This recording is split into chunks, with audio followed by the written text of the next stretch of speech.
Merci Sandra. Madame la directrice du Graduate Institute de Genève, chère Marie-Laure Salès, un grand merci de nous recevoir ici, Villa Barton, et de nous faire profiter de cette vue vraiment magnifique qui, j'en suis certaine, sera propice aux échanges, tant studieux qu'amicaux. Madame la directrice générale de l'Office des Nations Unies à Genève, chère Tatiana, je suis très heureuse de vous retrouver aujourd'hui et vous remercie d'avoir pris le temps de venir nous parler d'une cause qui, je le sais, vous est chère, la protection du patrimoine. Madame la directrice de l'Office fédéral de la culture, chère Karine Pachman, un immense merci à vous et à vos équipes, ainsi qu'au département fédéral des affaires étrangères, représenté ici par le secrétaire d'État adjoint Thomas Gurbert, que je salue également, pour le soutien sans faille de vos deux départements fédéraux à Alif et à cette rencontre. Je veux aussi saluer le vice-président du Conseil d'État du canton de Genève, Thierry Apotelos, et le vice-président en charge du département de la culture et de la transition numérique de la ville de Genève, Sami Kanan, pour l'appui de Genève à Alif, et je suis heureuse de vous retrouver l'un et l'autre.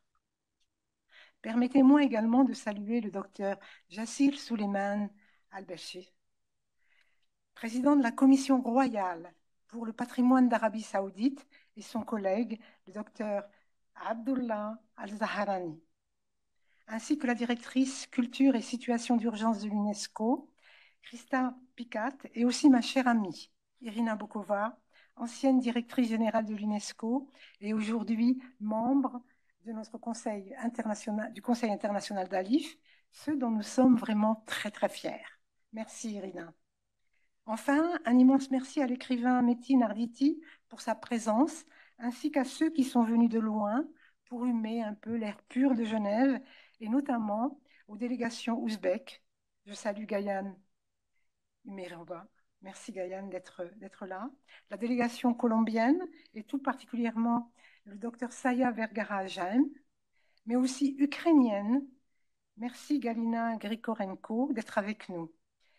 Libanaise également, je suis heureuse d'accueillir le général Youssef Haïdar et notre ami Sarki Khori, ou encore chypriote et soudanaise, et j'en oublie, puisqu'il y a une deuxième salle, puis une troisième salle qui est pleine, vraiment, à tous, mesdames les ambassadrices, messieurs les ambassadeurs, madame la rapporteure spéciale des Nations Unies pour le domaine des droits culturels, chers membres de la gouvernance d'Alif, chers partenaires, chers amis, un grand merci d'être là aujourd'hui avec nous.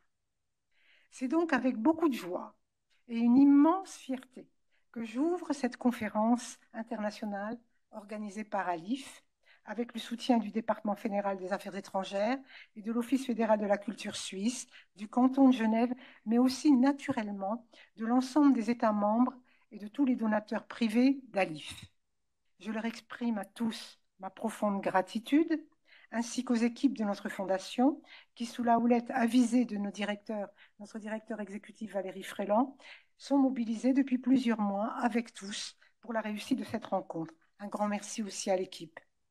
Genève, vous l'avez dit, mesdames, est une ville de dialogue, la ville de la paix. Et c'est dans cet esprit de dialogue et de paix que nous avons souhaité rassembler professionnels et experts de la Genève internationale, mais aussi d'horizons plus lointains, afin de susciter échanges, interactions et projets concrets, au-delà des cloisonnements institutionnels et disciplinaires habituels. Chacun dans son couloir de nage, nous avons voulu décloisonner, afin d'affirmer ensemble une conviction commune: le patrimoine est un levier de résilience, de reconstruction et plus largement de paix. Depuis sa création en 2017 à Genève, la Fondation Alif a pour mission de protéger le patrimoine contre les conséquences des conflits, mais aussi, depuis un an, contre l'impact des catastrophes naturelles et du changement climatique. En 7 ans d'activité, notre fondation a ainsi protégé sites, œuvres et savoir-faire à travers plus de 500 projets dans 42 pays. Préserver les lieux et les traditions, c'est en effet protéger une mémoire, une identité et un lien social. Je pense par exemple à la restauration du musée martyr de Mossoul en Irak. Je salue la présence de notre ami l'ambassadeur d'Irak auprès des Nations Unies à Genève, dont les collections ont été détruites par Daesh. La restauration de ce musée à la très belle architecture moderniste et de ses collections, mais vraiment uniques, est au centre d'un effort colossal. Association, associant partenaires irakiens internationaux, financés par Alif, qui ambitionne de répondre aux besoins nombreux de la communauté de Mossoul en termes de formation, d'emploi, mais également d'accès à son histoire, surtout d'accès à son histoire et à sa culture. Aujourd'hui, nous devons admettre que les lignes de partage entre culture, action humanitaire et développement ne cessent de s'estomper. Le patrimoine ne peut plus être considéré comme un enjeu secondaire, comme un enjeu isolé. Il interagit pleinement avec les dynamiques sociales, économiques, environnementales qui impactent les populations locales. Restaurer un monument ou protéger un lieu de mémoire, transmettre un savoir-faire ou former des professionnels au métier du patrimoine, c'est aussi reconnaître des moyens de subsistance, des réseaux, des histoires. C'est poser les bases d'une société de dialogue et de paix durable. En ce sens, le patrimoine est un outil de médiation. C'est parce que le patrimoine est une éternité de notre humanité commune, une étincelle d'éternité, qu'il doit être appréhendé comme l'un des ferments de la résilience de chaque femme, de chaque homme, de chaque communauté. Pour le dire autrement, plus techniquement, il est essentiel de penser le patrimoine à travers une approche transversale et de l'intégrer à l'ensemble des réponses apportées aux différentes crises contemporaines. Cette nécessaire prise de conscience, c'est le but de notre rencontre. Cette conférence doit ainsi nous inviter à concevoir ensemble la manière dont le patrimoine peut, dès les premières heures d'une crise, devenir un acteur à part entière des réponses humanitaires, du développement durable et de la construction de la paix.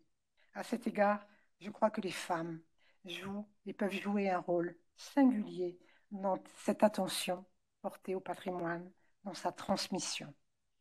Nous le voyons sur le terrain, elles sont souvent en première ligne pour le protéger, le réhabiliter. C'est pourquoi nous avons souhaité consacrer à ces gardiennes de notre mémoire l'exposition que vous pourrez découvrir à la Rotonde du Mont Blanc à Genève pendant tout le mois de mai, ainsi que le panel de ce soir. Chers amis, je forme le vœu que les échanges de ces prochains jours nourriront des synergies nouvelles, feront échanger de nouveaux partenariats durables, car seule une action collective et résolue peut nous permettre de faire face aux défis colossaux de notre temps. Chers amis, protéger le patrimoine, c'est préparer la paix, c'est la construire. C'est continuer de tracer le chemin entre ceux qui nous ont précédés et ceux qui nous succéderont. C'est écrire une histoire qui nous dépasse et qui dit la grandeur de notre humanité. Je vous remercie.